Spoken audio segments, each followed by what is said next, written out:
Greetings, my name is Pastor Kosi Play.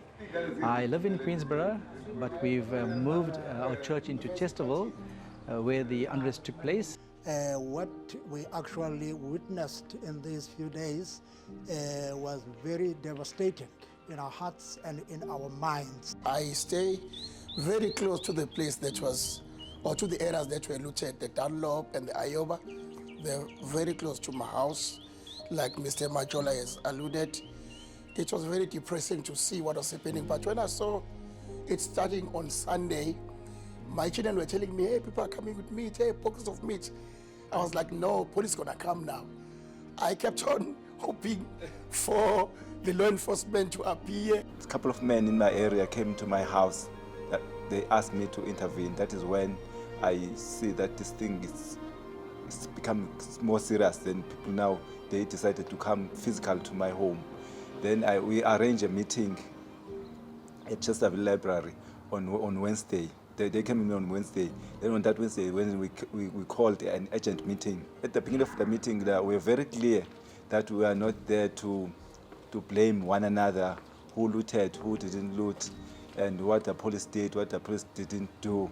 We are very clear that the meeting was not about blame game. The meeting the purpose of the meeting was finding solution to this social unrest. We were supposed to attend another meeting after that meeting, but the community said, no. Majola, let's go to those people who are looting and confront them and ask them to leave and stop what they are doing. Eventually, God was good because the police came. Wow, this was great to see. It was like a movie. When they came, they pushed them away, cars flied away. So we were very happy. But the meeting was very clear that we are going to remove these people. Then the next step was to make sure that that place is, because the police were not going to stay there for the entire time. Then the community had to safeguard those businesses. Safeguarding this area has been the mission as well, because these guys are volunteers. They were not getting paid, but they dedicated their lives. We dedicated our lives so that we have people 6 to 6 in the night, 6 to 6 in the morning. That was great. When the unrest took place, it was really devastating. So I live in Queensborough, and I left my safe abode and drove down to a troubled spot where we were was quite a very, very rough spot, if I could call that. You know, that's where the Dunlop and Ioba buildings were being looted. They were being looted for approximately 3 days. Yeah, you know, they were taking meat, and it never stopped. Yes. So anti-us, and we'd come in with all of these, with the unrest and you know, with so much taking place. My building was vandalized. It was on Monday morning that I received a phone call from a member of the ex-core of our church organization, indicating to me that they had broken into the church building and did some terrible things. And then we decided to drive with some of our members. When we came to the church, and we noticed that a lot of valuables had been taken away. We came to the church here to assist. Oh man, it was so bad, but we were consoled that we managed to move chairs, because chairs are available.